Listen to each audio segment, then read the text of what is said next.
안녕하세요. 사연을 부탁해입니다. 오늘의 사연을 소개하겠습니다. 결혼을 앞둔 어느 날 남편이 말했습니다. 은주야, 엄마가 밥 한번 먹고 싶다고 하는데 괜찮을까? 어머님께서 갑자기 왜? 무슨 일인데? 그건 나도 잘 모르겠어. 그냥 밥이나 한번 먹자고만 하셨거든. 이번 주 토요일 날 시간 괜찮지? 나는 괜찮은데 대체 무슨 말씀을 하시려고 그럴까? 조금 걱정이 되네. 결혼 날짜까지 잡은 마당에 뭘 그렇게 걱정을 하고 그래. 상견례도 훈훈하게 잘 끝났잖아. 그건 그런데 아무래도 내가 혼수를 많이 해가는 것도 아니고 민우 씨 집에 비해 우리 집이 많이 기울잖아. 아무 말씀 안 하셔도 그냥 눈치가 보여. 기어 들어가는 목소리로 말을 하다가 고개를 푹 숙이고 말았는데요. 사실 제 성격은 몹시 소심하고 매사 불안 증상이 있었습니다. 너무 심한 나머지 상담을 받은 적도 있었으니까요. 기질 자체가 예민해서 더욱 그렇다는 말을 들었거든요. 그 말에 가만히 생각을 해보니 문득 아빠의 모습이 스쳐 지나갔습니다. 사는 내내 아빠로 인해 스트레스를 받으며 살았는데 하필이면 그런 아빠의 모습을 그대로 빼닮은 모습이었으니까요. 하지만 남편은 매사 긍정적이고 밝은 사람이었어요.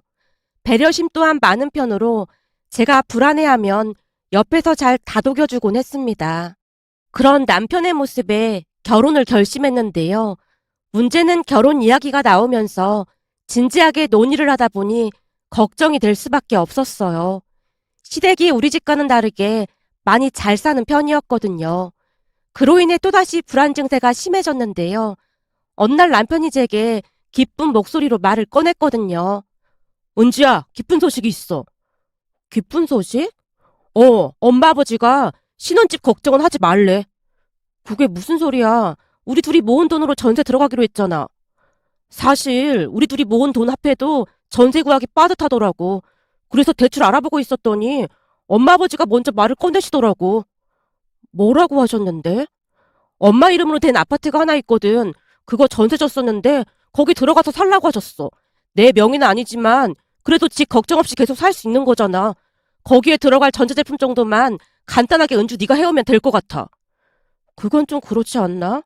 내가 혼수를 많이 해가는 것도 아니고 그럼 너무 눈치 보이잖아. 눈치 보일 게 뭐가 있어. 내가 먼저 말을 꺼낸 것도 아니고 부모님이 그러라고 하셨는걸. 집도 30평대라 내가 보기엔 오래오래 살아도 될 것 같아. 남편이 신나서 말을 하고 있었는데요. 제 입장에서는 걱정이 될 수밖에 없었습니다. 남편이 집을 해오는 거나 마찬가지인데 혼수도 그만큼 해야 하는 걸로 알고 있었거든요. 하지만 남편은 부모님이 아무 상관도 하지 않는다며 걱정하지 말라는 말만을 반복할 뿐이었습니다. 그러던 와중에 시어머님이 따로 만나자는 말을 꺼냈기에 조바심에 전전긍긍할 수밖에 없었습니다.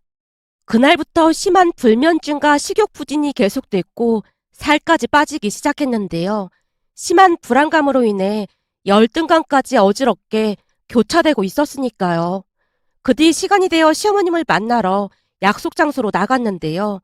초췌해진 제 모습을 보던 시어머님이 놀란 채 물었습니다.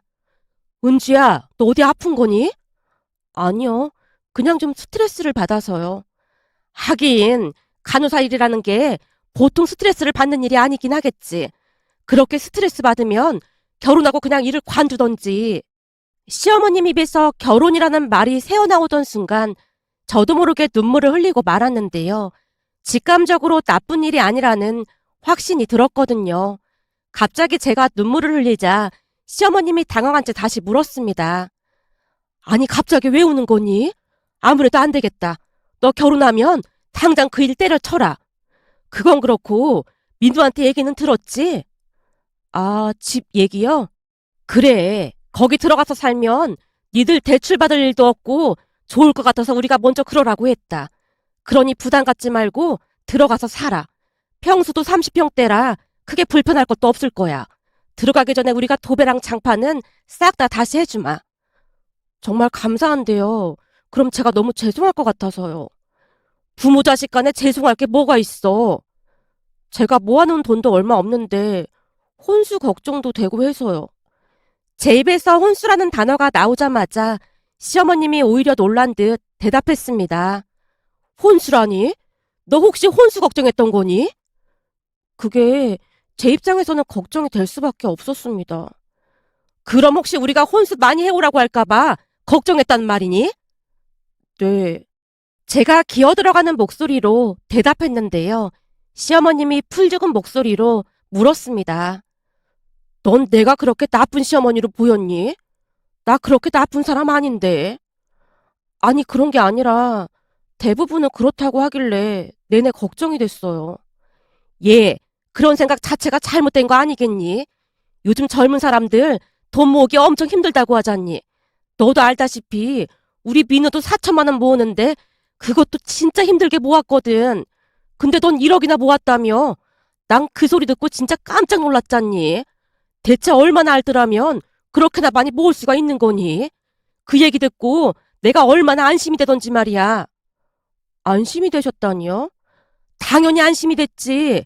우리 민우는 세상 물정 하나도 모르고 천방지축이라 걱정이 됐었는데 너라도 똑 부러지는 것 같아서 정말 안심이 되더라니까. 시어머님이 놀랄만한 말들을 쏟아내고 있었기에 제가 표정 관리를 못하고 있었는데요. 남편이 볼멘 소리를 했습니다. 엄마, 내가 조금 철이 없는 건 인정하지만 천방지축은 아니지. 마치 나를 은주한테 도매급으로 넘긴다는 것 같다는 생각이 드는 건 그냥 나 혼자만의 착각인 건가? 뭐? 갑자기 거기서 도매급이란 말이 왜 나와? 지금까지 대화를 잘 요약해보면 엄마가 은주한테 아파트를 덩으로 주면서 아들을 넘기고 있는 느낌이 막 들었거든. 네가 평소에 잘했어 봐. 엄마가 이러겠어? 시어머님이 남편에게 눈을 흘겼습니다. 엄마, 그럼 진짜 은주한테 나 넘기려고 그 아파트에서 살라고 한 거야? 없잖아. 그런 것도 있긴 하지. 와, 말도 안 돼. 남편이 투덜대고 있었지만 시어머님이 상관도 하지 않은 채 다시 말을 이어갔습니다.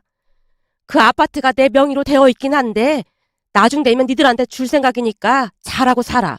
네 형부부야. 우리 재산에 관심도 없을 것 같으니까 하나는 니들한테 주고 하나는 나중에 민영이한테 줄 생각이야. 하긴 형네는 형수님이 우리랑 비교가 안 될 정도로 부자라 관심이 없긴 하겠네.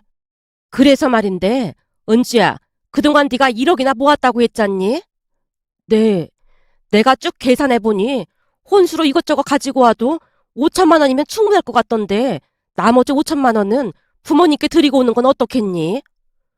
우리 부모님께요? 그동안 이렇게 잘 키워주셨는데 얼마나 감사한 일이니? 시어머님이 애써 말을 아끼는 모습이었는데요. 친정 형편이 어려운 걸 알고 돌려 말을 하고 있음을 한눈에 알 수 있었습니다. 잠시 잠깐 제 눈이 심하게 흔들렸고 시어머님이 다시 말을 꺼냈어요. 우리 민우는 4천만 원밖에 못 모았으니까 그럼 서로 딱 맞을 것 같아서 그래. 엄마 말이 맞네. 역시 우리 엄마는 참 현명하다니까. 근데 난 진짜 최선을 다해서 모은 거야. 남편이 분위기를 바꿔보고자 엉뚱한 말까지 했어요. 그럼 그건 그렇게 하는 걸로 하자꾸나. 그리고 한 가지 더 말할 게 있는데 우리 첫째 며느리가 참 착하고 어디 하나 나무랄 데가 없긴 한데 흠이 조금 있어. 흠이요? 내가 우리 며느리 뒷담화를 하겠다는 게 아니라 혹시나 결혼하고 은주가 오해할까봐 미리 말해두는 거야. 그러니까 이걸 뭐라고 해야 하나? 참 착한데 말을 좀 막 해. 막이요? 이게 말이야. 그냥 생각 없이 말한다고 해야 하나? 그렇거든. 시어머님이 제 눈치를 보고 있음을 알 수가 있었습니다. 그 모습에 남편이 거드는 모습이었어요. 말을 아주 막 하는 편이긴 하지. 그것 때문에 민영이랑 대판하고 난리도 아니긴 했었지. 그랬지. 내가 그때만 생각하면 아직도 오금이 저린다니까. 글쎄 말이야. 첫째랑 우리 딸이 마주치기만 하면 신경전을 벌이는데 하루하루 바늘방석이 따로 없었다니까. 근데 지금은 서로 죽고 못 살 정도로 그렇게나 죽이 척척 맞잖니. 은주야, 그러니까 혹시나 첫째가 말을 좀 심하게 해도 네가 이해를 좀 해다오. 무슨 말인지 알겠니? 네, 알겠습니다. 저도 노력해볼게요. 고맙다, 고마워. 그리고 아까 말한 것 말이야. 꼭 부모님께 감사하다고 말씀드리고 꼭 드리고 와라. 네, 알겠습니다. 라며 제가 안도의 한숨을 내쉬고 있었는데요. 그동안 걱정했던 것들이 순식간에 날아가 버린 것 같아 오랜만에 홀가분했거든요. 그 뒤 저는 부모님께 5천만 원을 드렸습니다. 처음에는 부모님이 말도 안 된다며 손사래를 쳤지만 자주 몸이 아픈 아빠 병원비부터 챙겨야 할 게 한두 가지가 아니었거든요. 아빠가 공사 현장에서 일을 하다가 사고를 당하신 뒤로 주기적으로 병원을 다니고 있었어요. 그로 인해 엄마가 집안 생계를 책임질 수밖에 없었고요. 시어머님은 우리 집 사연을 잘 알고 있었고 제 마음을 꿰뚫어보고 있었던 것 같습니다. 그렇게 우리는 얼마 뒤 결혼을 했습니다. 제가 결혼을 하고 난 뒤 부모님은 제 도움을 일체 받지 않으려고 했는데요. 아무래도 친정 가족들로 인해 시부모님께 밉보이지나 않을까 노심초사하는 모습이었어요.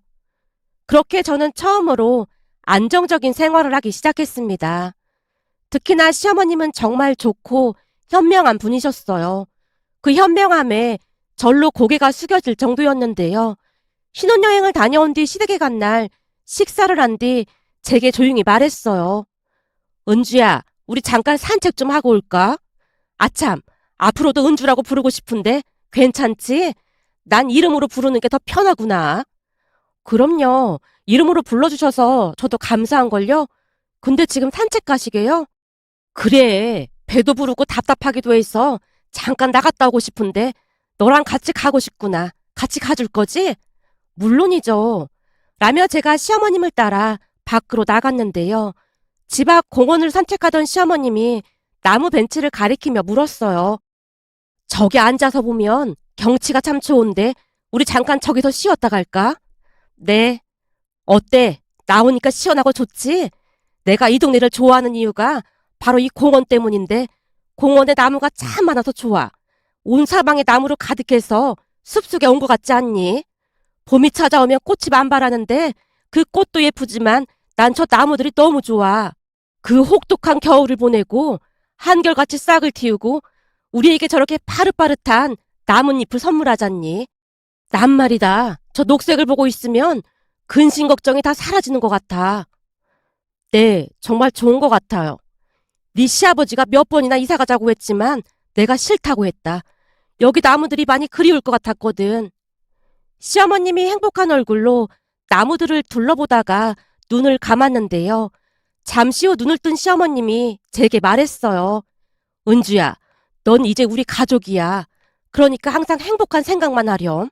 혹시 무슨 일이 생기면 우리가 널 지켜줄 테니 마음을 편히 가지란 말이야. 너 나 믿지? 그럼요. 친정 부모님보다 더 의지하고 있는걸요? 순간 제 목소리가 촉촉해져 있었는데요. 그동안 힘든 친정 부모님을 챙기느라 홀로 살아남으려 참 애쓰고 살았다는 생각이 들면서 제가 너무나 가엾게만 느껴졌습니다. 시어머님은 그런 제 마음을 꿰뚫어보고 있었고요. 제 얼굴에 안타까운 신경이 드러났던 모양으로 시어머님이 어깨를 토닥이며 말했어요. 그동안 열심히 살아줘서 참 고맙다. 넌 아주 잘 해냈어. 그 한마디에 눈물을 주체할 수가 없었습니다. 그동안 고생했던 모든 것들을 보상받는 그런 느낌이었으니까요. 제가 눈물을 훔치고 있자 시어머님이 주머니에서 뭔가를 꺼내서 건넸어요. 사실은 내가 잘 아는 한의사가 한 명 있거든. 그래서 내가 예민하고 불안증이 많은 사람한테 좋은 약 좀 달라고 했더니 이게 그렇게나 효과가 있다면서 주지 뭐니. 앞으로도 참을 수 없을 정도로 불안한 마음이 들거나 하면 이거 하나씩 꺼내서 입에 넣고 오물오물하면 금방 괜찮아진대. 그 한의사가 유명한 한방병원에서 교수하다가 개원한 사람인데 보통 똑똑한 사람이 아니다. 민우 말로는 불안하면 손톱도 깨물고 손도 막 떨고 그런다며. 혹시 또 그러면 하나씩 꺼내서 먹어. 그리고 이 약 떨어지면 내가 또 지어줄 테니 걱정하지 말고.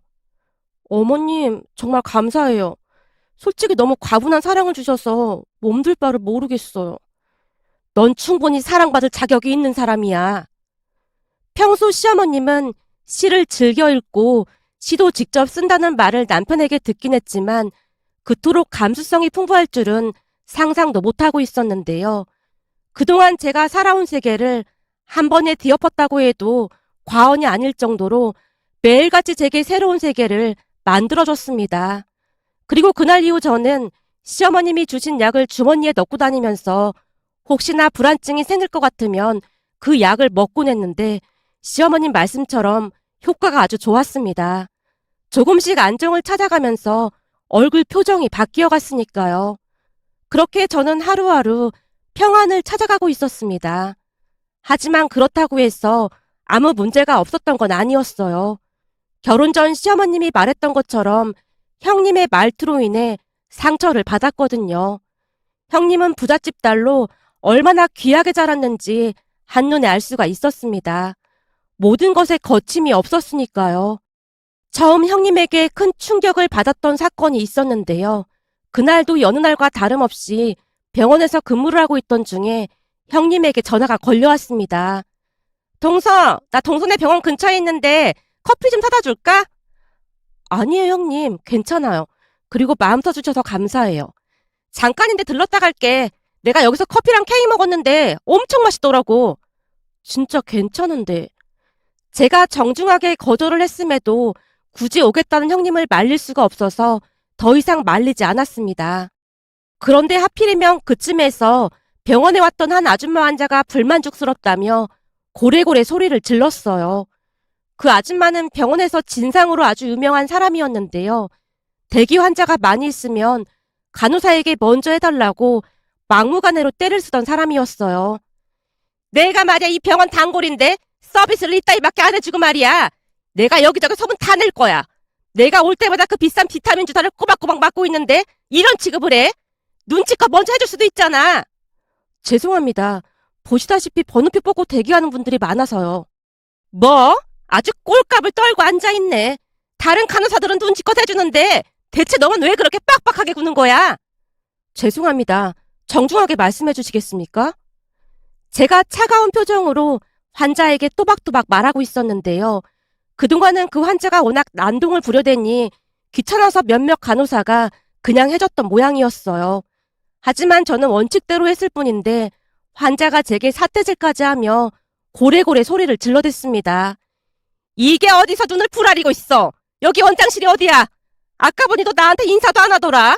새파랗게 젊은 게 어디서 엄마뻘 되는 사람한테 이따위로 행동해. 아줌마 환자가 더욱 흥분하기 시작했는데요.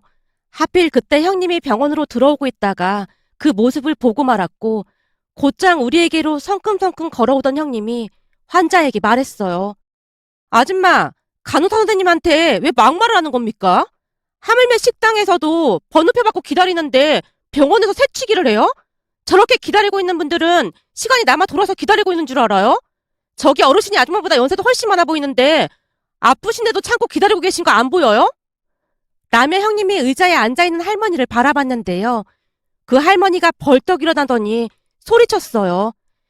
내내 시끄러워서 기가 따가웠는데 그 젊은 사람이 말 한 번 잘했네. 요즘도 저런 정신나간 옆앤내가 있다니. 세상 말세다 말세야. 야 이 정신나간 옆앤내야. 그렇게 빨리빨리 가져오면 저승 갈 때도 한번 새치기 해봐. 내가 네 얼굴 기억해뒀다가 저승 사자 오면 네가 새치기 하고 싶어 한다고 꼭 전달하려니까. 할머니의 재치에 여기저기서 웃음이 터져나왔고 잠시 후 사람들이 다들 아줌마 환자를 비난하기 시작했습니다. 그 바람에 얼굴이 시뻘개진 채 아줌마가 도망치듯 병원을 나갔고요. 아줌마가 병원을 나가는 모습에 고마운 마음이 들어 조용히 말했어요. 형님, 정말 감사해요. 잠시만요. 우선 마음을 안정시켜주는 한약을 하나 먹어야겠어요. 제가 주머니에서 시어머님이 준 한약을 꺼내서 입안에 넣고 있었는데요. 순간 형님 입에서 산통 깨는 말이 튀어나왔습니다. 동서, 쥐꼬리만큼 월급 주는 이런 병원에서 뭐 한다고 이렇게 고생을 하고 있어. 그러게 내가 운영하는 카페에 와서 매니저나 하라고 몇 번이나 말했잖아. 동서는 대학도 나름 좋은 대학 나왔는데 왜 이런 데서 욕을 먹으면서 살고 있어? 나는 이름 없는 전문대 나왔는데 유유자적하면서 잘 살고 있잖아. 이래서 죽어라 공부할 필요도 없다니까. 약간은 한심한 얼굴로 바라보고 있었습니다. 순간 마음속 깊은 곳에서 뭔가가 꿈틀거리려던 찰나 형님이 쿨하게 다시 말했어요. 저기 커피랑 케이크 있는데 병원 식구들하고 같이 먹으라고 내가 넉넉하게 샀어. 스트레스 받을 때는 달달한 게 최고잖아. 순간 형님이 가리키는 쪽을 봤는데요. 탁자 위에 어마어마한 양의 커피와 케이크 있었습니다. 형님이 참 이상했던 것이 입을 열 때마다 분명 가시돋친 말을 하는 것 같은데 이상하게 그 가시가 박히지 않게 하는 재주가 있었다고 해야 할까요? 암튼 참 이상한 재주가 있는 사람이었습니다. 냉탕과 온탕을 오가는 형님의 말에 어리둥절해하고 있던 순간 형님이 다시 말을 꺼냈어요. 근데 어머니께서 주셨다던 그 약 말이야. 그거 그렇게 자주 먹어도 되는 거야? 어머님 말씀으로는 많이 먹어도 아무 이상이 없다고 했어요. 그래? 근데 불안을 안정시켜주는 거면 신경 안정제 그런 걸 텐데 좀 그렇네. 이상한 약 주신 거 아니야? 그치만 어머님께서 알아서 하셨겠지 뭐. 형님 입에서 또다시 가지도친 말이 나오는 듯 하더니만 쿨하게 뒤를 돌아 병원을 나섰습니다. 그런 형님을 아리송한 표정으로 바라보고 있었는데요. 병원 동료들이 호들갑을 떨어댔어요. 뭐야, 이 케이크 엄청 비싼 케이크인데? 이렇게 많이 사다 준 거야? 형님인가 본데 말을 좀 막 하는 것 같긴 한데 그렇다고 그게 막 고의성이 있는 건 아닌 것 같고 좀 헷갈리게 하는 사람이네. 그죠? 저도 이제는 조금씩 익숙해지고는 있는데 가끔 아리송하다니까요. 그치만 이 비싼 걸 이렇게나 많이 사다 준 거 보면 은주쌤을 싫어하는 것 같진 않은데 암튼 덕분에 우리만 포식하게 생겼네. 잘 먹을게. 병원 동료들이 한박 웃음을 지었습니다. 그러던 어느 날은 또다시 형님으로 인해 큰 충격을 받았는데요. 평소 지병으로 힘들어하시던 할머니께서 세상을 떠나셨어요. 항상 바쁜 부모님보다는 할머니께 더 의지를 하고 살았던지라 어마어마한 슬픔 속에서 장례를 치르고 있던 중에 시댁 가족들이 다 함께 장례식장으로 들어왔습니다. 물론 형님도 같이 와서 한동안 유류해주다 갔는데요. 잠시 후 아주버님이 허겁지겁 장례식장으로 다시 들어오더니 뭔가를 잔뜩 건네며 말했어요. 재수씨, 이거 피로회복제랑 이것저것들 좀 사와봤어요. 가족들하고 나눠 드세요. 이러지 않아도 되는데요.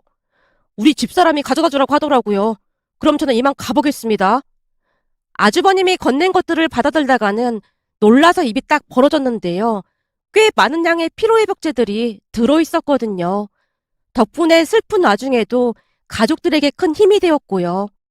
그런데 장례식이 끝난 뒤 형님이 낸 부의금을 보고 또다시 놀랄 수밖에 없었는데요.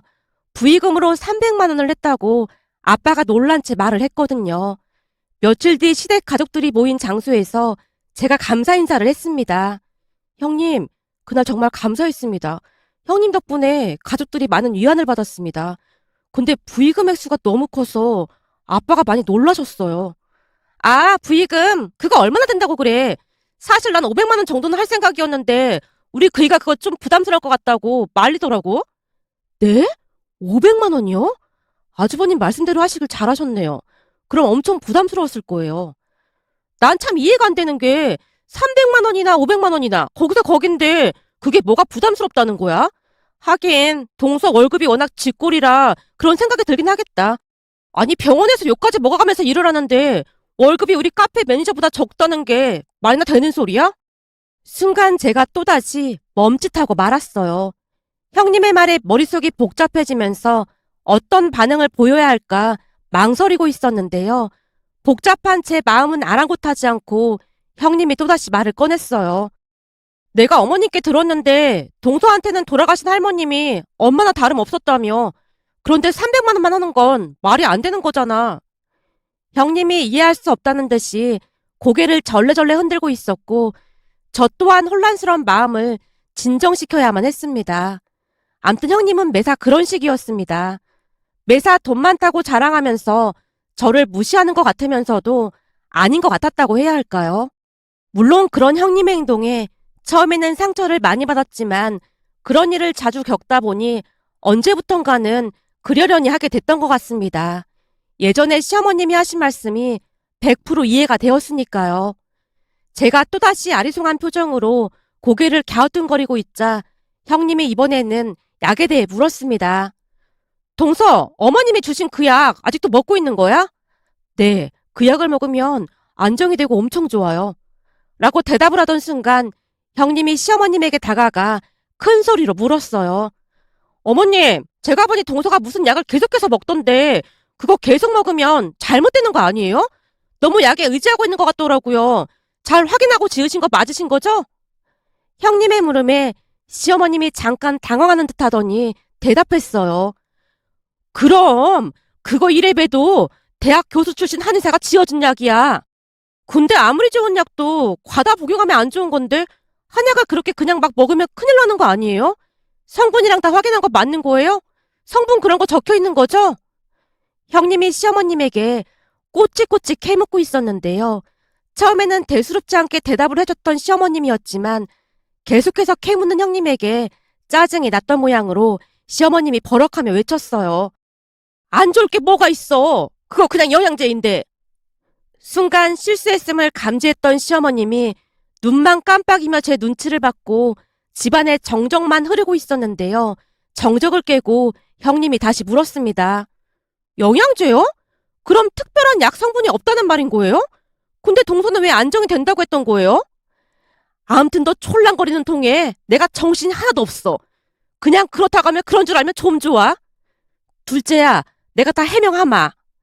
시어머님이 저를 옆에 앉히고는 자초지종을 말했습니다. 그게 사실은 내가 고민을 하고 있으니까 그 한의사가 하는 말이 심리적인 영향일 수도 있다고 하면서 영양제를 마치 약인 것처럼 주라고 하진 뭐니. 처음에는 나도 안 믿었었는데 그 뒤 네가 엄청 좋아지는 거야. 삐쩍 말랐던 네 얼굴에 살도 붙고 지금은 아주 보기 좋아졌잖니. 그 한의사 말이 맞았던 거지. 그래서 그냥 계속 감추고 있으려고 했는데 망했네 망했어. 금방이라도 시어머님 눈에서 레이저가 나올 듯 형님을 째려보고 있었습니다. 내가 너 때문에 아주 못 살겠어. 그렇다고 하면 그냥 그런 거지. 아무튼 그냥 넘어가는 적이 없어. 어쩐지 이상하더라. 동서, 그러니까 이 정신력이 강해야 하는 거야. 가만 보면 동서는 멘탈이 약해도 너무 약하다니까. 좋은 대학 나왔으면 뭐 하겠어. 나는 좋은 대학 안 나왔지만 멘탈이 이렇게나 강하잖아. 형님 입에서 또다시 그 말이 튀어나왔고 일순간 시댁 가족들이 제 눈치만 보고 있었습니다. 그 모습에 갑자기 웃음이 터져나와 제가 배까지 움켜잡고 웃고 말았는데요. 영양제를 약인양 먹은 것부터 천방지축 형님의 모습에 웃음이 터져나오고 말았거든요. 제가 웃음을 터뜨리자 엉겁결의 가족들도 웃음을 터뜨렸답니다. 그 뒤 저는 자연스레 형님에게 익숙해져갔고 덕분에 더 이상 불안증에 시달리지 않게 되었어요. 형님 덕분에 그냥 넘기는 습관이 생겼으니까요. 처음에는 오해를 많이 했지만 오히려 형님으로 인해 제 인생이 바뀐 게 아닌가 싶습니다. 이제는 제법 큰일이 닥쳐도 당황하지 않고 차분히 방법을 찾으려 노력하고 있답니다. 요즘은 하루하루 꽃길만 걷는 기분인데요. 세상에 이런 시댁이 또 있을까 싶어 여기저기 자랑하고 싶어 이렇게 글 남겨봅니다. 오늘의 사연은 여기까지였습니다. 즐겁게 보셨다면 구독, 좋아요 부탁드립니다. 고맙습니다.